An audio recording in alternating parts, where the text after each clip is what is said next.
Welcome to Book Club for Movies, everybody, for the week of September 16th. I'm Ryan Miller, and it's the modern-day Mike TV. Matt Amberg. Is that what you watched? No, that was the only character from any type of media I could think of with TV in his name, and I'm not even sure that's his name from Willy Wonka. Wasn't it Mike TV? Willy Wonka, yeah, I think it's Mike TV. Yeah, let's start this show by looking things up. No. It's I couldn't remember if his name was Mike or not. It's whatever. On Book Club for Movies, where we usually watch one movie a week, invite you to do the same so we can have a big family discussion about it. Everybody loves it when it's time for family discussions. This week, it's not. So you'll love it even more. We're going to do our famous game of TV Volleyball 3? Electric Boogaloo? Sure. Okay.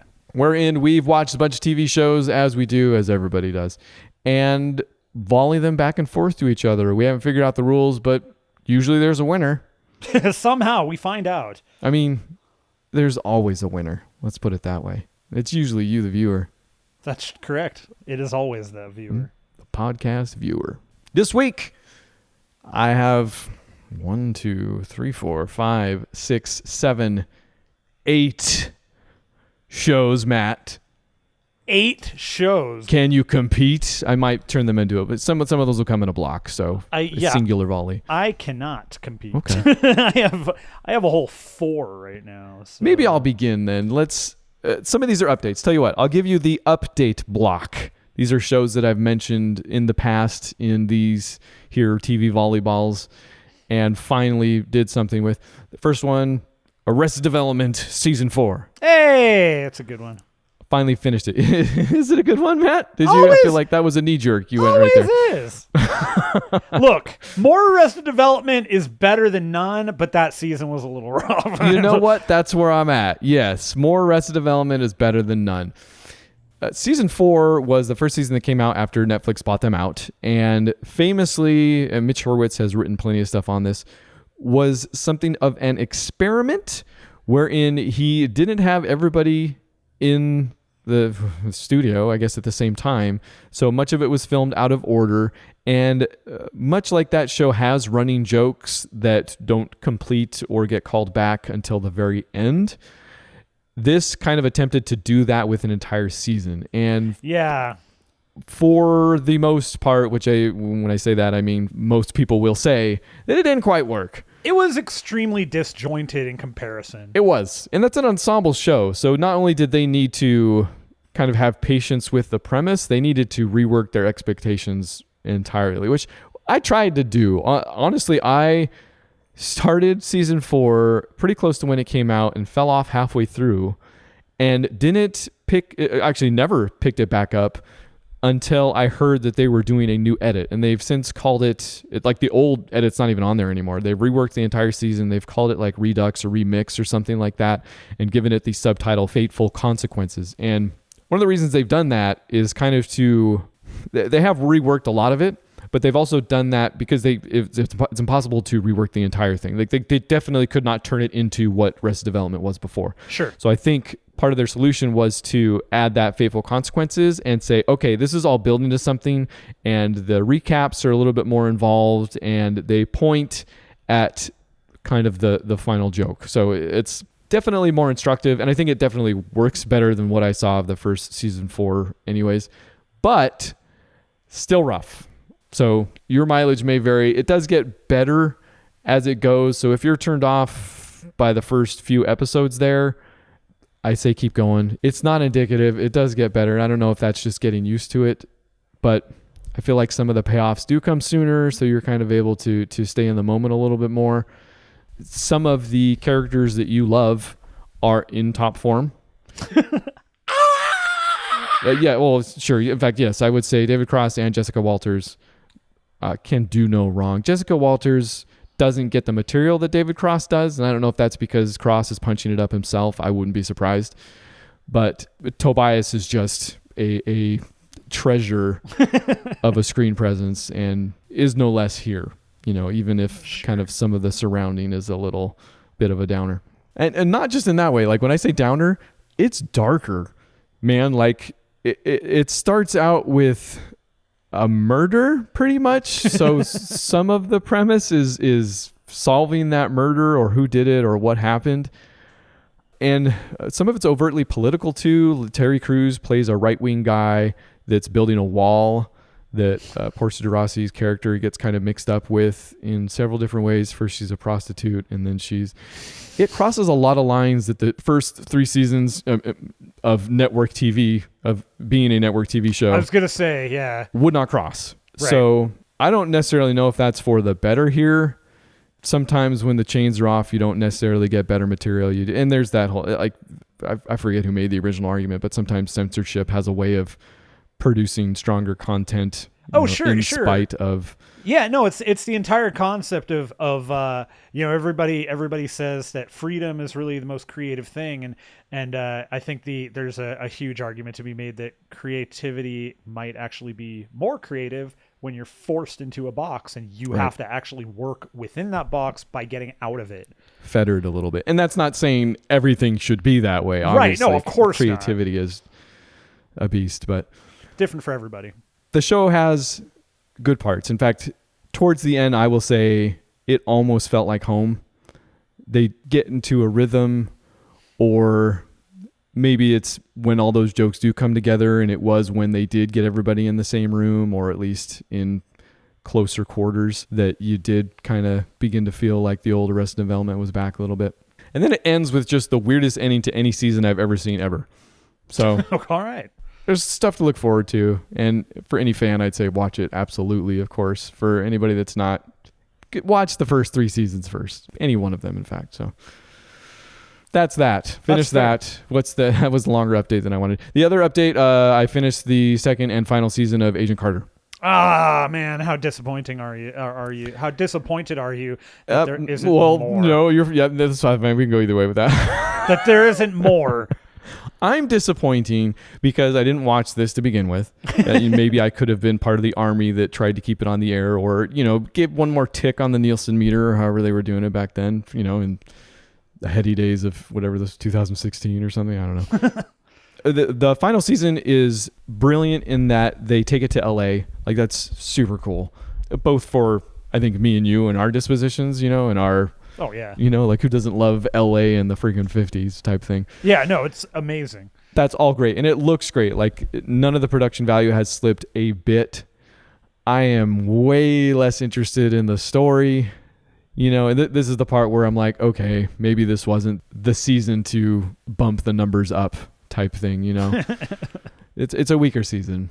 But Haley Atwell still kicks butt. She's an action star through and through. I kind of soured on Jarvis a little bit. He's always been a little whiny, a little weaselly. Sure. It almost gets to be too much in some of the arcs they choose to have him play in this season.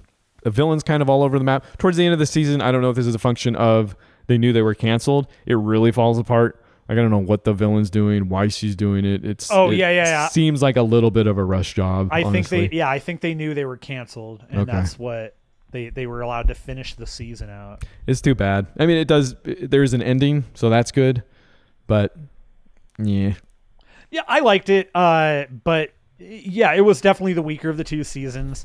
I liked it, but I just liked it. And I agree that I think Haley Atwell is absolutely a fantastic action star, and so much so that she's going to be in the next 2 Mission Impossible flicks. So. Oh, did they tap her for? Oh, that's perfect, man. That is wonderful. That's good news right there. Yeah, no, I'm hoping that she's going to beat the crap out of Tom Cruise for once and not be his love interest. That would be amazing. Oh, I'm into that, man. But it's cool, whatever.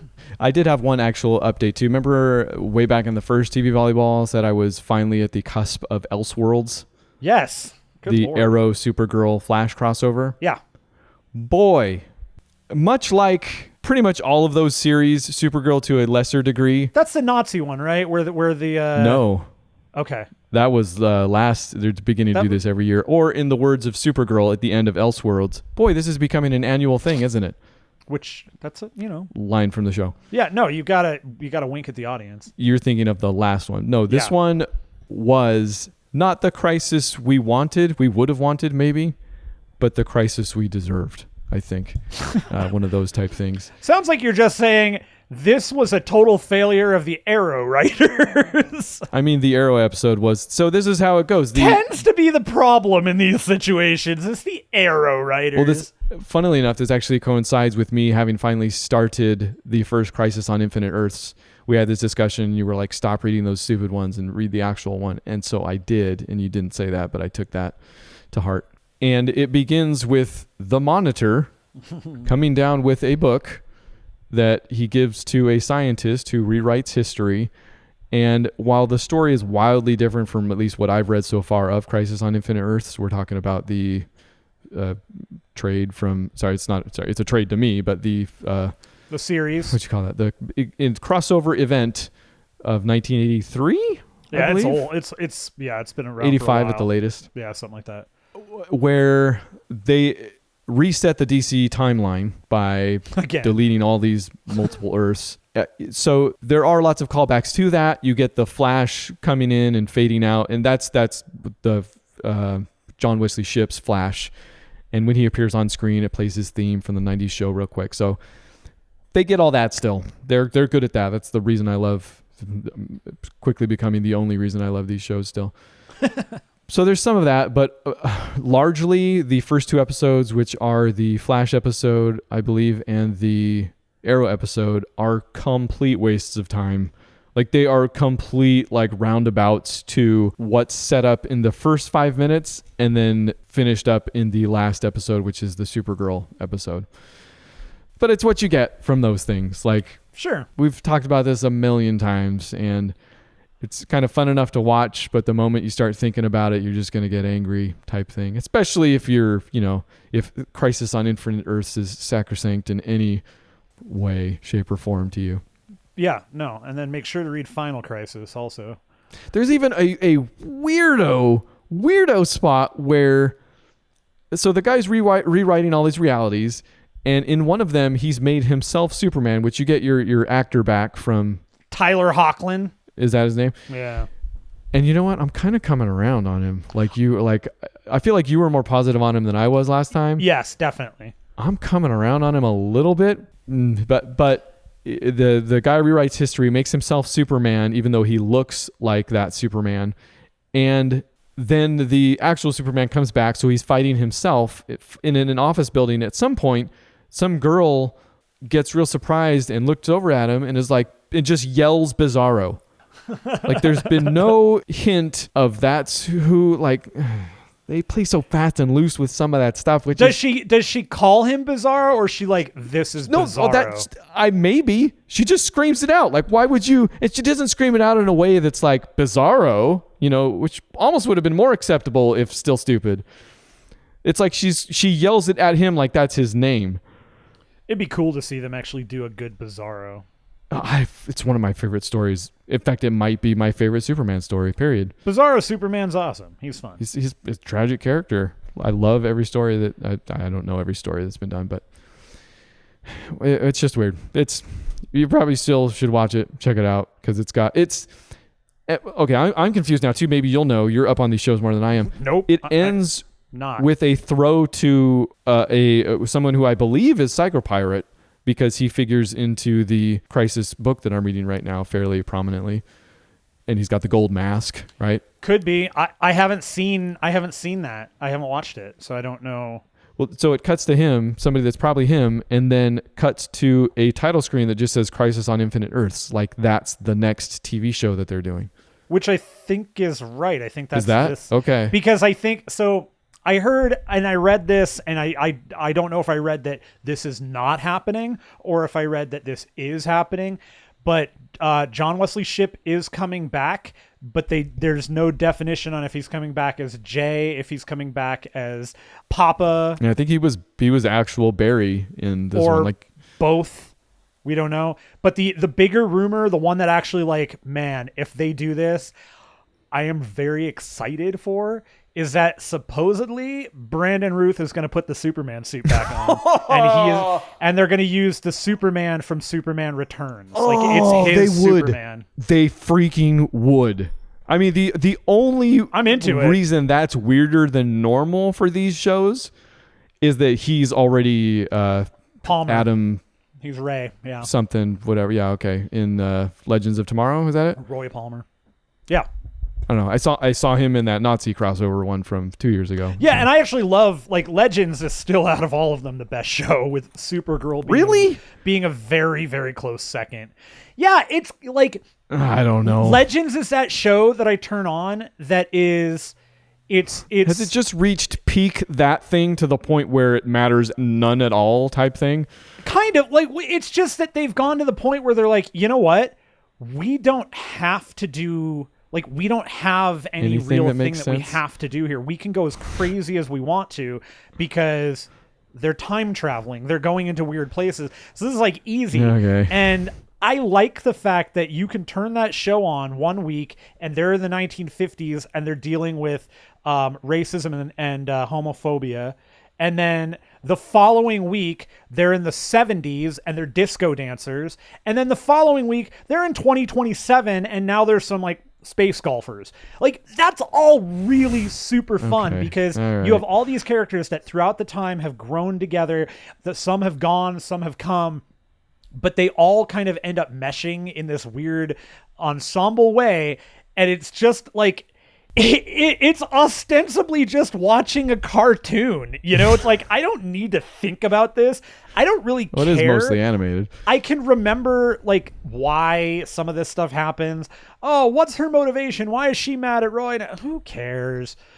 Ray. Okay, I think we've found it, yeah. But it doesn't matter. It's like... I just can't do... Like, I've reached my limit of shows like that with... I mean, we've talked about falling off Arrow. I feel like we talk about it every single time. But even Flash, Supergirl to a lesser extent, especially this season, they're doing some just crazy... I mean, it started out being overtly political in that way. I think I talked about it. You mentioned that, yeah. But they've just gone... So, like, they've turned it into kind of a deep study of this guy who's been radicalized, this far right, which, I don't know... that's my least favorite part because I don't really need to know why the far right guy is a radical douchebag, you know, like you already know. Far right, done. But they take time with him and tell you that story. And if that is actually the character that they've given to Agent Liberty, that's kind of amazing too, because Agent Liberty was a hero, you know, you would say, for the most part. But that's like the complete opposite direction, maybe, from what you're talking about with Legends. Like, I don't know if I could take a Legends that's just going farther in the direction that I've grown so tired with Flash. And that's fair. I mean, like, you look at like Supergirl, for as much as it is a Supergirl TV show, is still fairly serious. Like, they use the function of the hero, but they try to do Supergirl more justice with, like, in terms of a comic book show. Like it's I would say, and you're going to argue this, I'm sure, but I would say Supergirl is the analogous DC show to Agents of S.H.I.E.L.D. It's as serious as they're probably going to get outside of Arrow, which is like super self-serious. So it's serious. It does take those things to heart, but it's also just got a lot of heart and is kind of fun. I think you got it. Well, I didn't mean to spend the first half, but that's all my updates. You should talk for longer than me now for a little bit. I will not talk longer than you, but I will talk a little bit. So we've been watching The Boys. I'm almost done with it. Last episode sitting there. I think that show is the best comic book show that's ever been on TV. Just straight up done. Oh, we have a new one every show, it seems like. No, this is like I really like a lot of those. I like the comic book shows in general.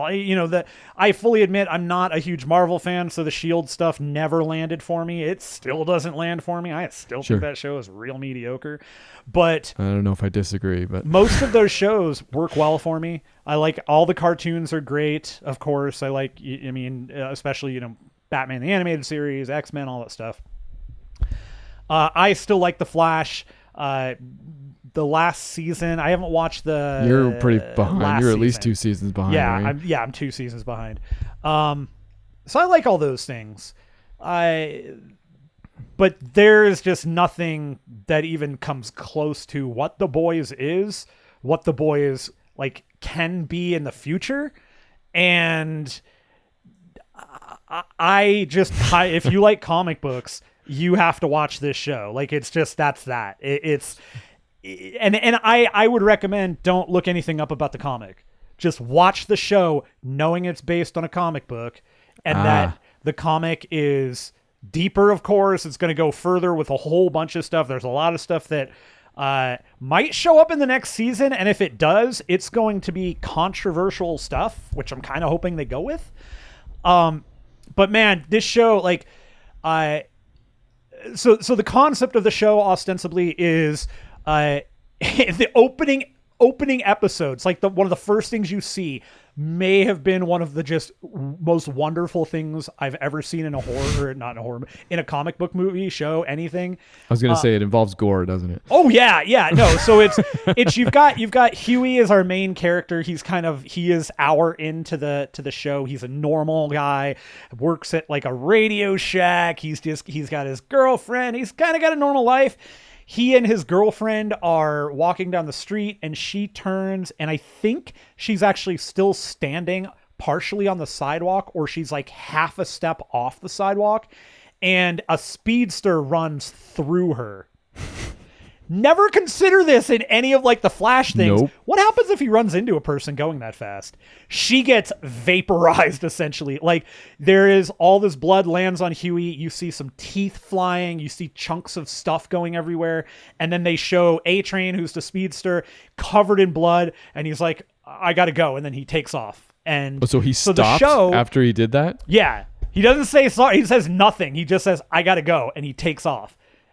So the whole show is Huey gets kind of recruited by Carl Urban's character Billy Butcher, who really wants his help just to get some information on the soups. They call them soups. And it's not like tomato or French onion. It's like the superheroes. You know what I mean? So he brings Huey in to kind of spy on everybody and to try and get some more information on them, because he knows what happened. So he plays up the guilt of, hey, come on, these guys killed your girlfriend. Do you really want to be their friends? Do you really want to let this go? They killed your girlfriend. And like, he beats it into them. And you start meeting the other people that Billy Butcher has worked with. And there's this one character, this French guy. He is maybe my favorite character in the show, because he is just like, he is really an interesting character. And so you meet all these different superheroes, and there is a group called the Seven, which are kind of the Avengers. And so you've got but they all have really dumb names. Like, you've got the Deep, who is Aquaman, and Queen Maeve, who's Wonder Woman. A-Train is Flash. There's Translucent, who that's kind of more of a like Invisible Woman type thing. Sure. Homelander, who is Superman, basically. And I think there's one more, and I'm just blank. Black Noir, who's basically Snake Eyes. He'd be like the Hawkeye equivalent, where he doesn't speak. He wears all like a black mask. He uses like swords and everything. Sure. Star Fire. It's not Starfire. It's Starface. That's it. She's Fish. What we kind of end up with is this character. I can't remember her name. She's the other, like, she is the main female lead at this point. She is a superhero who has been she was doing her hero thing in a very small town, and now she has been invited to be a member of the Seven. And the show, Homelander is really our kind of big antagonist. And he is, like I said, he's Superman. He's got the laser eyes. He can fly. He's very strong, all this stuff. There are very few characters in cinema and TV that actually make me like mad. Like, I am angry at that character. Like, I have a visceral reaction to how much I dislike that character. And I really want that character to get their comeuppance in the worst way. Oh, the super fascist version of the superhero that you like the least in life really gets you, huh? It's so much more than that. It's the guy, the way he's written is just so bad. Like, he is, I actually just don't want to even give anything away, because this whole show, it's like 8 episodes long. It does not deserve to be spoiled. everything about that show deserves to be walked into not knowing, because it is going to make you like that's going to come together in a way that you did not expect. You've been itching to talk about this for months. Like I feel like the day you started watching this, you were like, let's do TVVB next week. And I'm like, I don't have enough. No, I know I told you the first thing I mentioned when I was like, dude, a speedster ran through somebody. We have to talk about this. You did tell me that. And I was like, okay, yeah, I want to hear about the rest of that. So many things just come out of nowhere, like not expecting that thing. And there was a moment with Homelander where it was, I was not expecting that, and now I'm just viscerally angry at him. Like you have hit the Tim Roth, Rob Roy levels. You have now hit the I think it was Marcia Gay Harden in The Mist.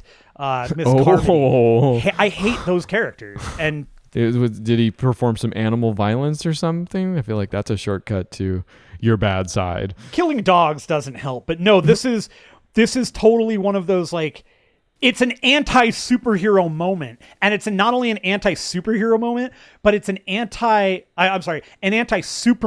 moment, like the polar opposite. We're not talking about like fascism here. We're talking about Superman would do the right thing, and it would be very obvious what the right thing is. And Homelander at no point is like, let's do the right thing.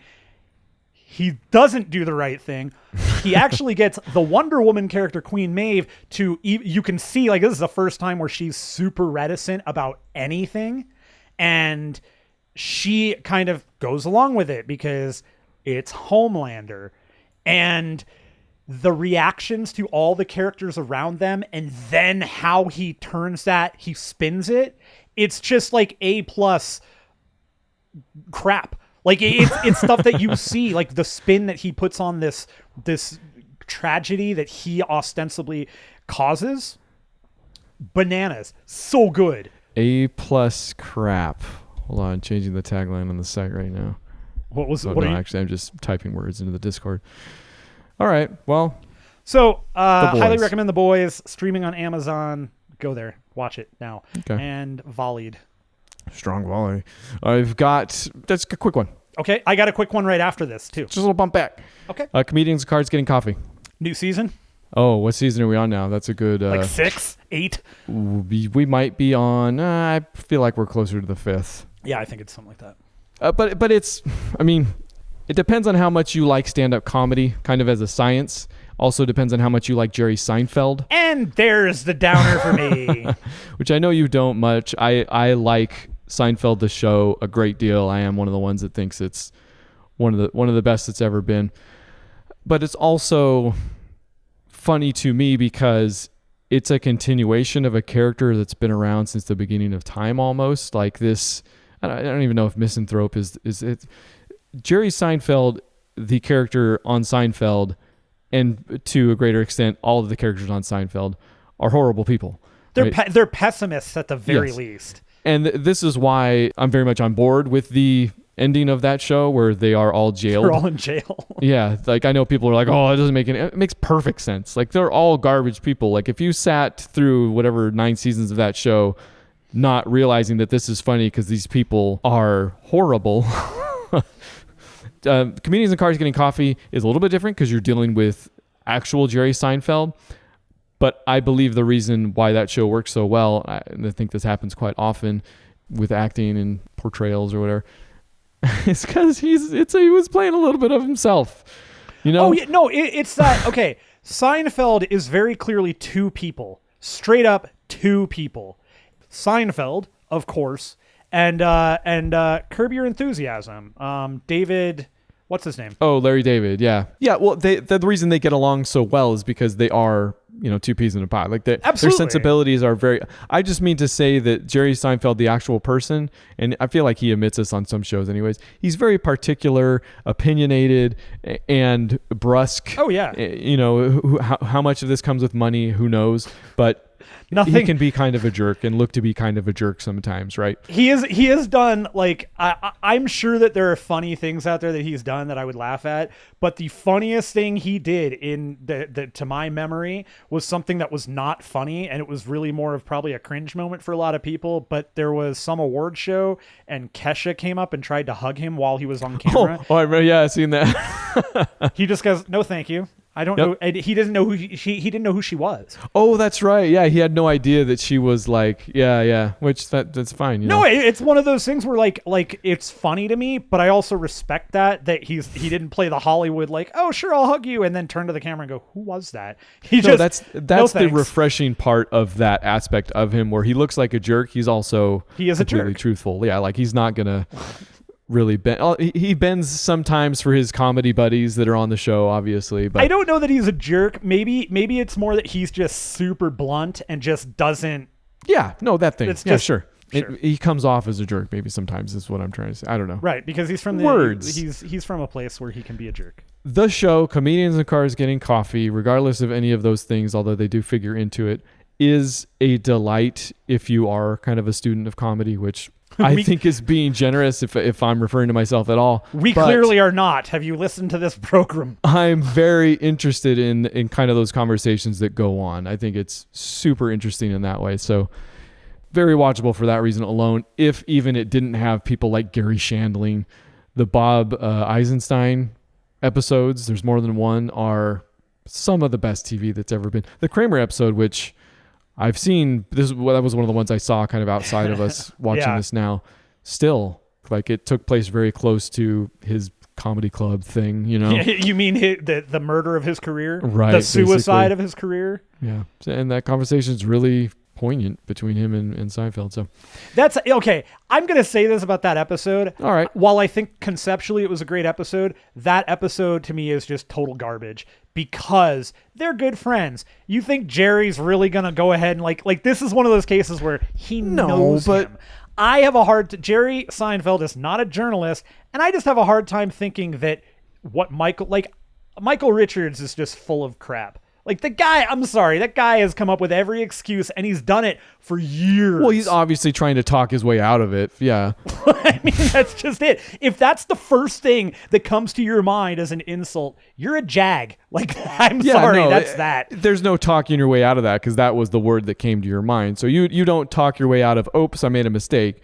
You fix yourself type thing. And he obviously doesn't fix himself in that episode. Well, that's the thing, is I don't think he has. But I think there are parts of it that are a genuine discussion between friends. And you know, I want to say Seinfeld stopped short of defending him, obviously, but because he would. Seinfeld's also a lot more he definitely would defend him. It's not so much defense as it is, I don't know what word I'm looking for.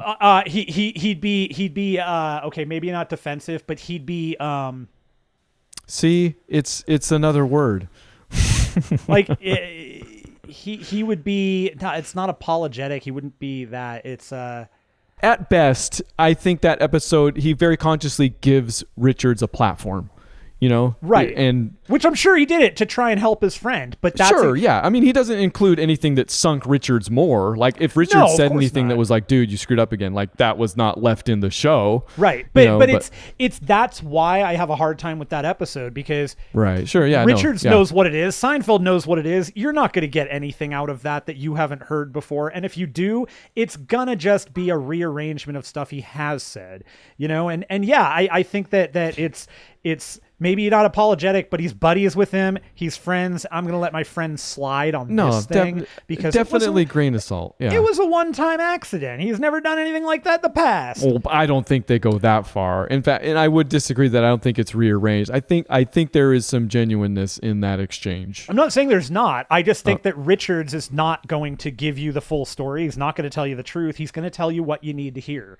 And also while I'm sure there's genuine parts of it, you know, Michael Richards is an actor. He's a comedian, so he's a liar. Like, it's not a negative thing. It's that's what all actors are. Actors are liars. Liars. You know, it's like it's a thing that I really resonated with me with Penn Jillette. Penn's like, performers, magicians in particular, we're liars. We tell you no truth. ever. And that extends to acting. You know, your actors are liars, like all the time. And you're being interrogated by a policeman. Like, it's legal for them to lie to you. Exactly. And they are actors because they don't do anything useful. All policemen are actors, but not all actors are policemen. But you do have to tell me if you are one. Pretty sure that's in there. And that's the short one. Comedians in cars getting coffee. What's yours? The Good Place. Wally. We just started up season 3. We've season 4 is coming, and that's the series finale. And getting into season 3, we busted through about 4 episodes, I think. That show surprises me every time. I want to watch it so bad. The first season did not see how that ended, and again, we talked about it. I was like, wow, that was the best ending for the show. Yeah, I don't know if we did that on the show, but yeah, I fell off episodes in, and you were like, you might want to hop back on, and I was like, okay. And then I had you spoil the ending for me, and it did sell me. I'm like, okay. And it's been top of my list, even though I haven't watched it for some time. But so I didn't know, like, you can't do that show again. That does, like, the first season, you can't repeat that because it's just going to be boring. Right. But they turned it into something more. They changed it around, and it was different. Sorry, go ahead. Well, and then season 3, again, they turned it on its head. Went in a direction I did not see. And it's like it's great. It all works out. They're making this come together in such a way that I am happy that the 4th season is going to be the series finale, because this is something that it would be hard for them to keep going with. But so far, they are knocking this thing out of the park. And it is hilarious. Like, I cannot tell, and I fully have to admit that I am a Janet fanboy. She is my favorite part of the show throughout every season. She is easily the best character for me. Is that she's the robot. She's Darcy Carden. Carden, yeah. She is delightful, and she's adorable. But the other person who gets he gets an MVP because he's not on the show a ton, but every time he is, and he's a demon in the show, is Adam Scott. And I didn't know he's in there at all. That's cool. He shows up a bit here in the 3rd season in a perfect little role for him that fits. I could see him playing a fantastic demon. He has some stuff in the earlier stuff too, in the earlier seasons that's real top quality stuff. Yeah, all right. The show is so interesting to me because the characters that you wouldn't expect to grow and the way they grow is like so fascinating, because you do see some arcs just twist. And I'm really curious if those arcs are going to end up twisting back or what the deal is going to be, because there is so much here that the show can end on a really high note. It can end on a low note, but either way, however it ends, it can stick a landing in any way if it's written properly, which so far they have nailed every... To me, I haven't had an episode where I was like, that wasn't a good episode. They are all really good to me and really fun. Has the final season aired yet? Season 3 is on Netflix. 1, 2, and 3 are on Netflix. Season 4 has not premiered yet. I believe that's going to be fall with the rest of the new shows. Gotcha, sure. Okay. Yeah. So yeah, it's fine. But I would take me an entire season to watch 3 seasons. So that could work out just fine. You could make it. Well, maybe I can finish that before we do the next one of these, and we can talk about it together. Because also this next thing, I don't know if you've done, so I might... Oh, sorry. I've reached my hands over the net to take the ball out of your hands. That's an illegal move, clearly. I don't know a lot about volleyball, but I feel like that's frowned upon. I rolled it under the net to you. Oh, okay. Then that's why I had such a problem you're with it. fine. Go ahead. Volleyed. You see Stranger Things 3 yet? No, but I have Stranger Things 2 on my list right now. Oh, really? Oh, yeah. Wait. I thought you would watch that already. Yes. Beth hasn't watched it, and I hadn't watched it for a while, so I wanted to watch that before going into season 3, because going from season 1 to 2 was not the jump that, like, I feel like season 2 to 3, like, I feel like season 2 to 3 are probably closer together, whereas it felt like a jump from season 1 to 2. Where they're closer. You obviously, I like season 1. I'm not saying anything bad about any of these. I just don't feel like I needed to rewatch season 1 to pick back up with season 2. And that is the case. Season 3, that might be more of the case, actually. Like, it definitely... Going back to season 1? No, season 2. Like, season 3 depends more upon season 2. But there's Right. 2 and 3 are both still kind of follow-ups. Obviously, I know that's a stupid thing to say, but shows more often than movies, I feel like, run into this kind of...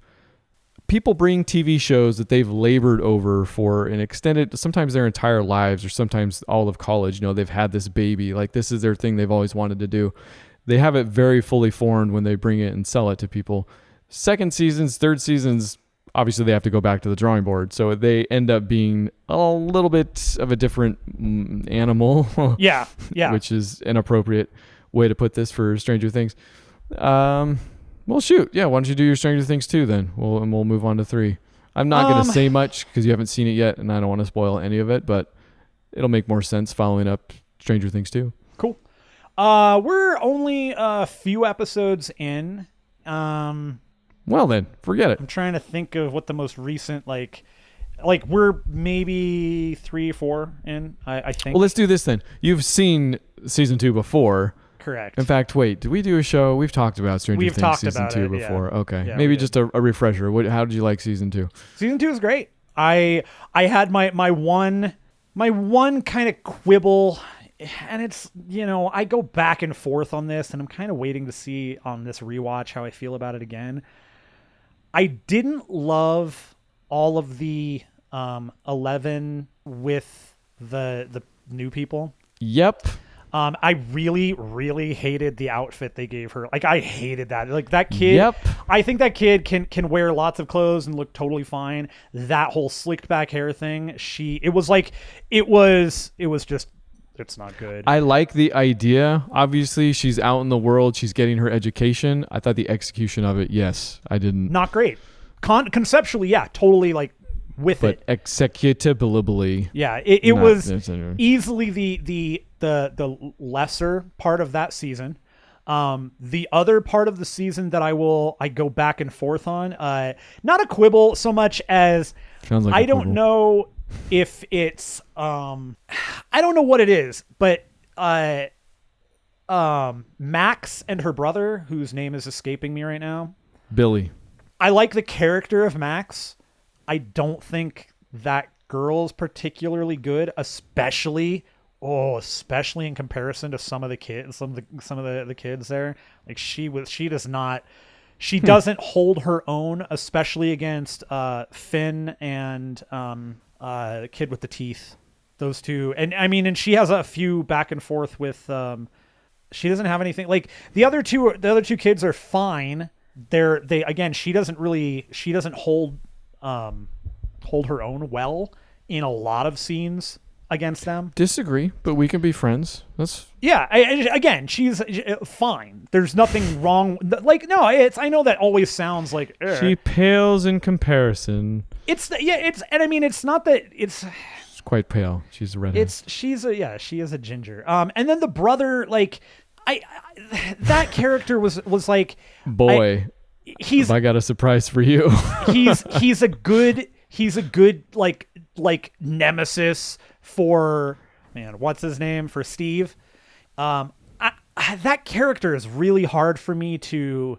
I don't care that he's a bad guy. I don't care that he's a jerk. It's how he is a jerk. Like it's something about the way that character kind of comes together, and with Max, that it doesn't mesh for me in Stranger Things. The character probably be perfect for other things. I understand why he works here, and he does work.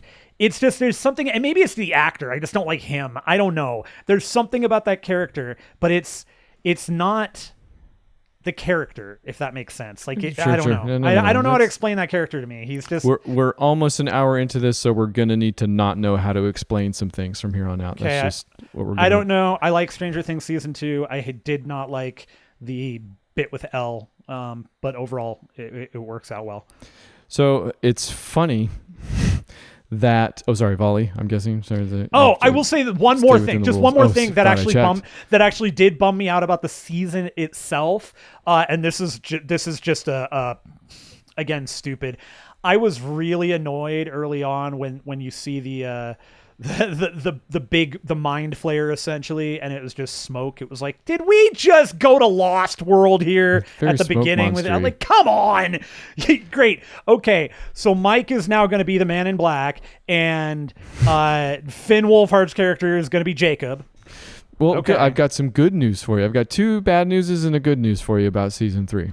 I know the bad news is that Dinger Dork is still there.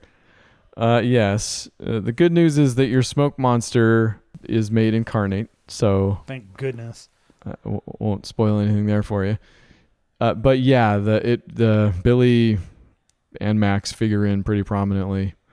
Sure, and that's season 3. I hope that I hope that that's fleshed out a bit more, maybe. Or I think it is, and I liked it, but I liked everything in season 2 with them also. So I think you run into her because they added to the cast, so it's that thing where they brought in new people. It's Cousin Oliver. No, it is. But that's not like I'm fine with that. Like I don't care. No, yeah, I think it lands, and I think season 3 lands. I think season 2. I think it landed. It's just again, it's. No, I got you. We can't, like I said, we don't. There's no word. We can't explain. It could have been better, I guess, in terms of certain things. That's all. The other thing, actually, wait. I guess this is good news. 2 good news isn't a bad news, is that season 3 also really kind of pretends like none of that life outside of the town happened for Elle, because, and maybe I'm just being too traditional, that sequence is normally a kind of coming of age, right? That's where she loses her innocence out there to some extent, right? Right. That's what that is.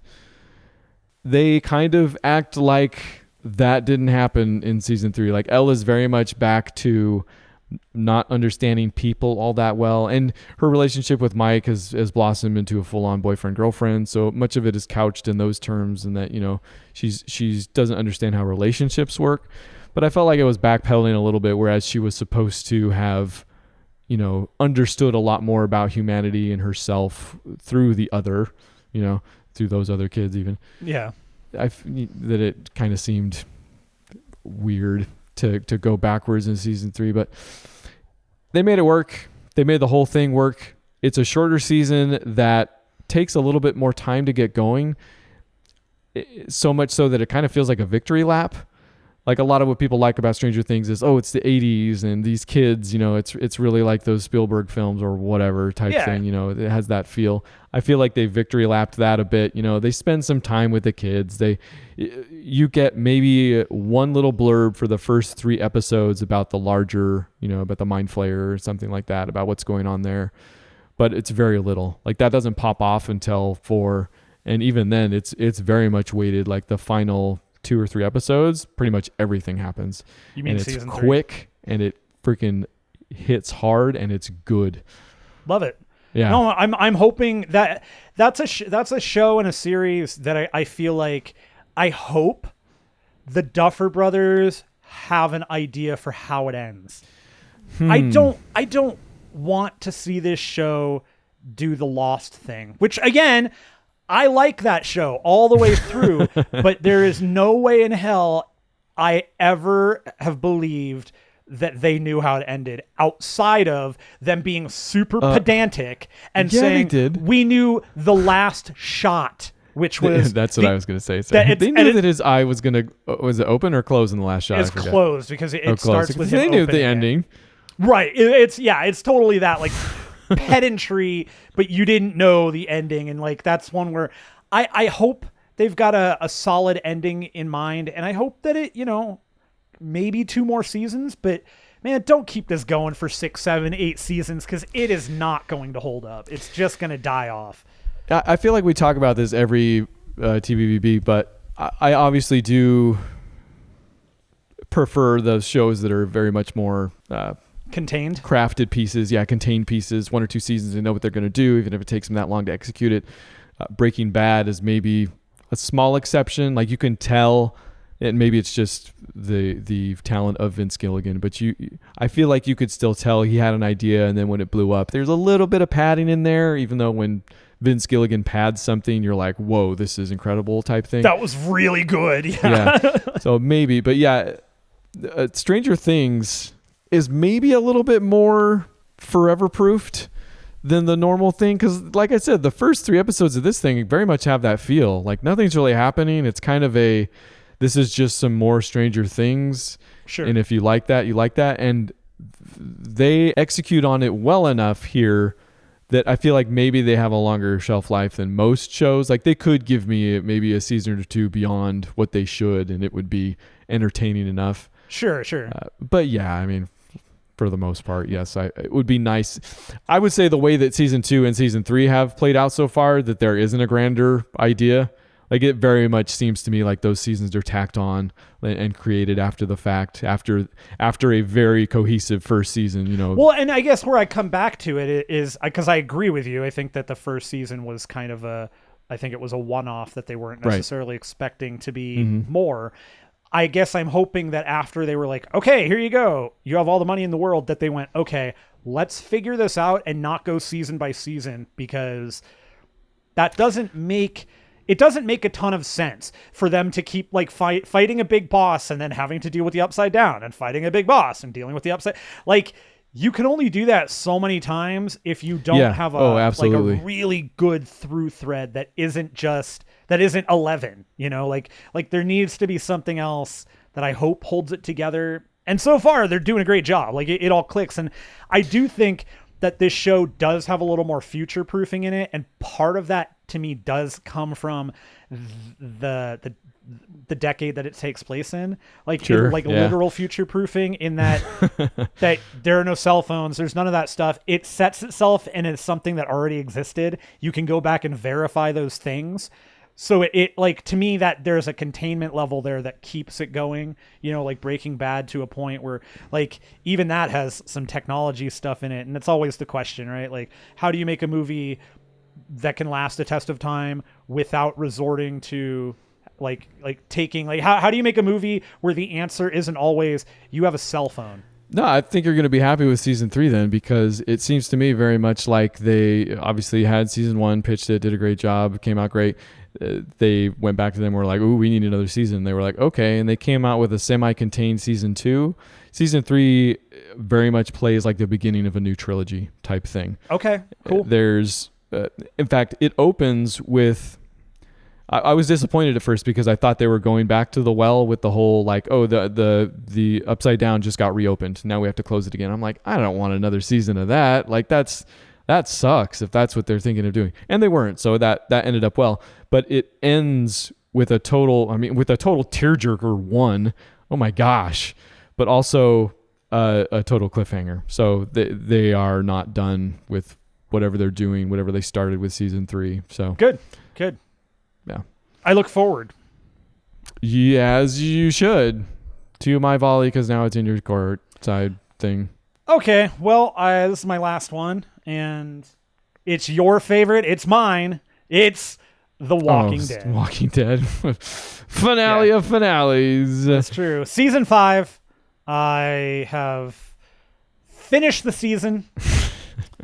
That was a good season, man. That's a solid season. There were definitely some bottle episodes that could have gone away. There was some slowness, but overall, that was actually a really good season, and I liked it. Remind me, season 5. Yeah, season 5. You get the end of Terminus, which was great. You get the start of the Wolves comes up towards the end there. You get the death of Beth, the Beth death in the hospital, which is, man, that, like, I did not remember that. I knew she died, but I had not seen that episode, and I did not remember it happening. But Beth. That was a great moment. That was just a fantastic moment. Small blonde girl? Yeah, she ends up in the hospital, and Daryl's searching for her, and everybody's looking for her. And they find the black kid. Yeah, Noah. African American fellow. Yeah, Noah's at the hospital, and Noah's the one that ends up basically finding Rick and getting them to come back. So he gave them the information on how to find the hospital, and that episode is great because like throughout that season, the head cop, she that was kind of in charge of all of everything at the hospital. She is like already has a tenuous grasp on dealing with everybody, and everybody kind of sees that she is slowly losing the ability to control anything. Vaguely remembering this. Loved watching Noah get killed. That was a fantastic fantastic moment in terms of character deaths. He gets I don't know if you remember. I don't remember. No. Caught in like a phone booth, and he literally gets torn apart, like from his face gets torn off. And, oh, okay. And Glenn loses his stuff because he's watching. How do I forget these things? Yeah, at the end of that season, they've got Alexandria. They're dealing with moving forward, and next season, of course, is going to be the stupidest and worst cliffhanger ever. But I don't have to watch the cliffhanger because I can watch the 7th season first episode immediately after, which I probably will. Wait, so have I what? Season 6 is this the season where Bostaff is making his way back to Rick for the entire season? Maybe. That's season 6. I don't remember when Morgan shows back up because I did not watch most of season 6. So season 6 is... What are you on right now? We're talking about season 5. Yes. Season 5 is over. It's got to be season 6 then. Morgan's not in this show right now. So that's season 6. Oh, wait, you know what? No, Morgan does show up in the last episode with one of the wolves. Right. Yeah. Rick has shot somebody in the head. Yeah, no, it's right before that. But yes. Rick gets into the fight with the guy in Alexandria. Rick kills a lot of people, but he gets into the fight. He does kill a lot of people. He gets into a fight with the son at Alexandria, and he kills him, or maybe it's not the son. I don't remember. He gets into a fight with somebody at Alexandria and kills them. And I remember him looking around and he goes, "What?" Prior to that sequence is we go to Morgan sitting in the woods, and the first of the wolves shows up. There is a season where Morgan, I feel like, spends the entire season trying to get back to Rick because he has this picture of Rick in his mind. The Rick that we met in the first season of the show, who's, hopeful or whatever and all that. So, and we've already seen Morgan kind of go crazy. Well, apparently I feel like he's using Rick as some sort of lifeline, traveling across the whatever to get to him, and then finally arrives at Rick, kind of just as Rick is making the turn to... not exactly where Morgan was, but kind of in that direction. He's making a turn, and he does it by... I swear he executes a guy, and I think it's in Alexandria. Yeah, right as Morgan walks up and reconnects with him, and I'm pretty sure the season ends like that. And it was a fantastic moment. Like, I think that might be my favorite season. Whatever season it is that I can't remember. It was 5. Yeah. No, you're thinking of season 5. Season 6 is the one that ends on with Negan. Season 6 is Negan. That's possible. Well, season 6 is the entirety of them building to Negan, who then does his stuff in, we catch him at the very end of the season, and then 701 is Glenn and Abe. Heaven help us if I ever start watching that show again. There will be no more TV volleyball. It'll be WDVB. That's right. Which doesn't even sound cool. TWDVB. It was a good season, though. I'm actually looking forward to season 6 and catching up there and seeing what I missed out on. It has been good going back. I kicked back off in season 3 and I'm looking forward to actually catching up to season 9. I think it's season 9 that they're on now. And then we're going into season 10. Whichever one the Whispers show up in, I'm actually pretty excited to see how that goes down. Because I know how it goes down in the books, and I know how it kind of goes down in the show, but I want to actually see it. And sure. Your microphone just came off. Well, we're just going to do it live now. Now he's holding it like a stage performer. They call me. That's how we volley around here. Tell you what, you fix that. I'm going to rapid fire. That was your last one, right? Yes, that was. I'll never have anything else again. Okay, I can't wait to see what this sounds like since the mic's not even pointed at your face when you said that. I will rapid fire my last 3. Elementary. I watched the final season of Elementary. Oh, man. Okay, did it end well? Was it at least satisfactory? It's satisfactory. That show has always excelled at innovating in the procedural space. And I mean, we've talked about Law and Order a bazillion times and probably never on the TVVB, but I've watched every episode. Love me a procedural, obviously. Sure. They're fun. But they're fun because they are the procedure is the thing. There's a reason they're called that. Law and Order was good because you got actors like Jerry Orbach who could bring something to a scene or to a sentence without even trying, it seems like, Look, Law and Order was garbage before Sam Waterston, and it was garbage after Sam Waterston. Let's just get that straight. Another fantastic actor from that series. Elementary was still a procedural, which I think is smart, obviously, given the source material too. But it, even more successfully than Law and Order ever did, was able to do more, both with an overarching narrative and characters and Lucy Liu relationships than any procedural I've seen. And maybe I even stopped qualifying it with procedural because there were numerous times where they would go in a direction, like you could tell they were beginning on their left foot on purpose almost, and then seeing if they could turn it around. And they did. They always did. Like there was a season where they backgrounded Joan Watson, Lucy Liu, who, why would you ever do that, And Sherlock had a protege, Kitty. I remember that. Yeah, so like the first few episodes, I'm like, oh man, this sucks. Like I want to see some good, some Watson Sherlock stuff going on. I think that was 3. Within however many episodes, I'm like, oh, this is, they did it. They brought out why she was there, both to the show and for her character, and turned it around, and she became an integral part of the show that, actually, that's not true. She showed back up at certain points. And I'm sorry, and why I come back to all this, to answer your question, does it have a satisfactory ending? They made a big change at the end where they ended up in London. Like they were based out of London, solving crimes in London for a little bit, which sounds like an awesome direction for the show to go. I would have watched a whole nother season on that. But then they do a time hop. So we are years freaking later, and Sherlock has faked his own death. I guess I'm spoiling a little bit here, but it's not really going to ruin it if you're into the show. And come back, and they use that as an excuse to revisit a lot of the themes, and speak of past times and turn that into a conclusion. So I think it's smart and it works. And who knows how much I'm just disappointed that the show's over and how much I'm a little unhappy with the direction they decided to go. But that's the show. Like they've always turned that into something that I enjoyed watching in the end. So it's too bad they didn't just put them in jail. Yeah, they all end talking about the second button down from the top as the camera. It's an excellent show. If you've never watched Elementary, you should watch Elementary all the way to the end. I agree. Oh yeah, I forgot I'm rapid firing these. I also got my wife finally. This has been an ongoing struggle. I got her to finally watch Better Call Saul. Yeah, I'm behind on. I haven't watched since season 2. Me too. I think it's just this last season that came out. I was like, you know what? If I could get Candy to start watching these, we could just catch up on this season together because I've been watching them by myself so far. And finally got her to do it. Does your wife do this thing where because you're the one that recommended it, she's less likely to check it out? I think yes, but I also think that's definitely the case in the other direction.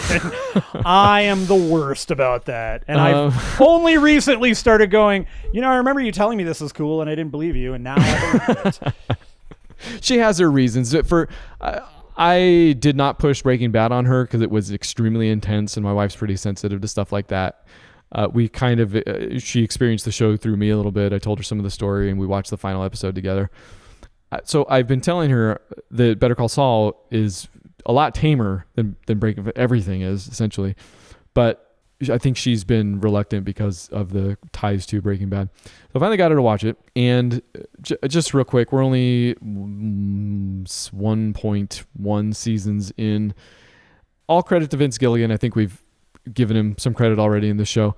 That is like scratching the surface of what this thing does. Like how this show gets it's the trifecta, literally. Like you got the writing, you've got the filmmaking. Stellar. Just the camera movements, the framing, just everything's great. Yes, sure. But then you get the performances out of Bob Odenkirk, Michael McKean, and the girl I didn't look up her name beforehand to say it, Rhea Seehorn, apparently. Rhea Seehorn. Rhea Sunshine is what she is. They are all so good. They are all just mind-blowingly good with that material. I've said before that show's better than Breaking Bad. I stand by that. It's also just one of the best shows that's ever been. It is better than Breaking Bad. I mean, that's for me, and I didn't finish Breaking Bad. I admit that.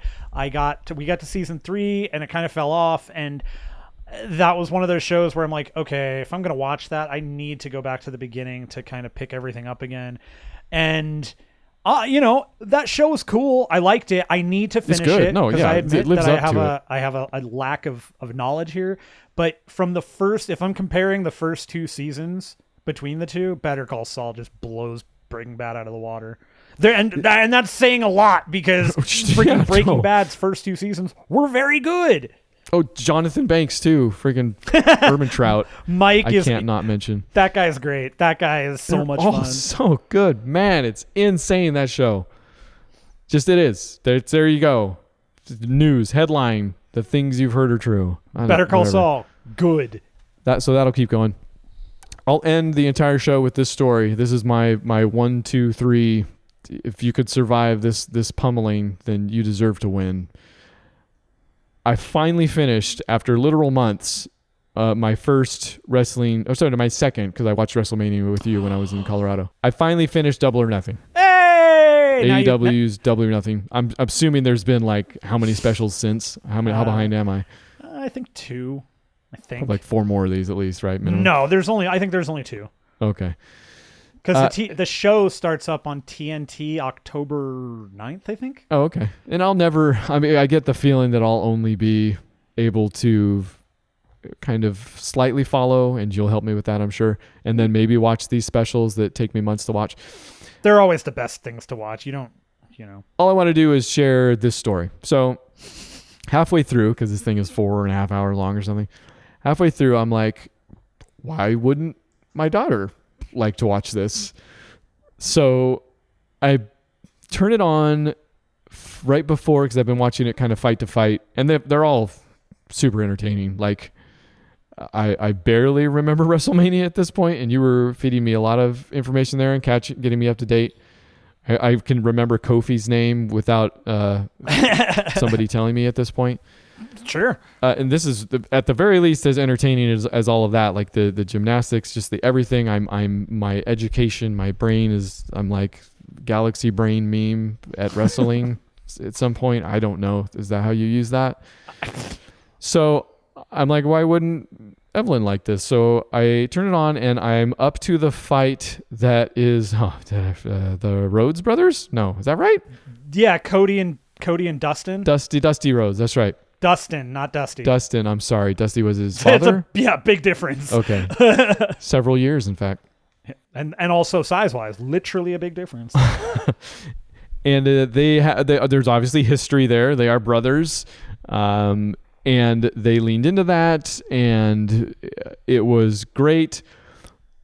About, the first 5 to 10 minutes in, how long did this fight last? Maybe 20 minutes. My daughter is just constantly, is this real?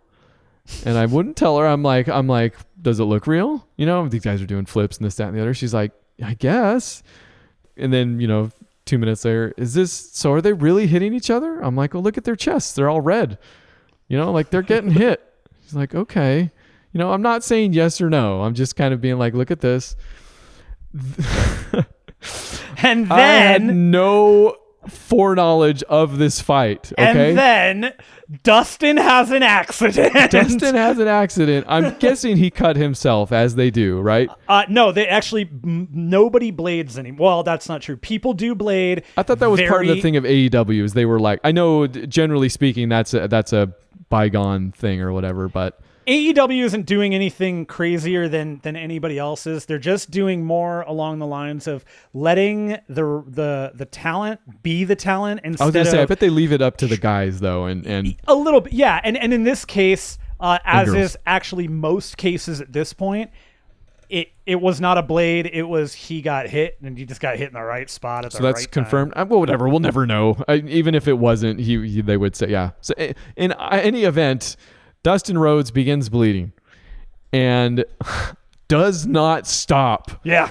For the entire rest of that match. And there are he just gushing, literally gushing. Like he lifts his head up from the mat at one point, and it's it's a stream. It's not a drop. This isn't like a couple drops that they spread all over the place. This is a stream that they spread all over the place. Like, and then you're so like, hey, me and is my that daughter look are real? watching this. Guess who didn't ask me if it was real for ever since? Oh man. Did you show her? Did you show her after that though? Anything else? No, yeah, we watched it. We've slowly been watching. I've watched the whole rest of it with her. Okay, since, cool. So, and it still has not asked ever again if it was real. And she's getting into it now. Like she's like, who do you think will win, Dad? And that whole match was supposedly building up to the Kenny Omega, Chris Jericho. I think. Chris Jericho, thank you, fight, which was good enough. And I get the feeling I'm not exactly seeing either of those guys at the top of their game, but Kenny definitely is top tier still. Very good. You're right. Yeah, Kenny's a funny looking guy. Is that the one I'm thinking of?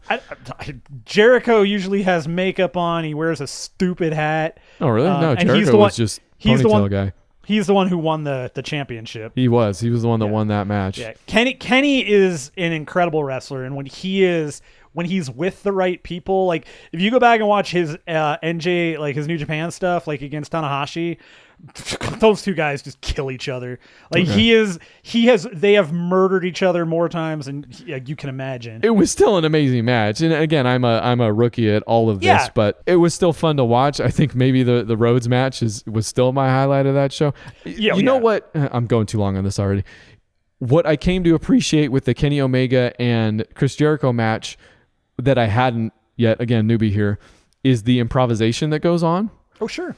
You know, like I bet they obviously have a rough script, and the closest I got to maybe appreciating this before was how I compared this to kind of a third thing. You know, like there's acting, there's writing, and wrestling kind of occupies this third space that doesn't happen anywhere else. I came to maybe understand that a little bit more in that match and what they turned it into. So still entertaining. I'm still enjoying my, 20 minutes of viewing every other day. You know what? A match a day keeps the doctor away. That's what it was. And that's what it is. Sound Book Club for Movies again. Everybody, thanks for hanging out for another television volleyball. Tune in next week where I'm about to pass out. So tell you what, we'll figure out what we're going to watch next week, and we'll let you know.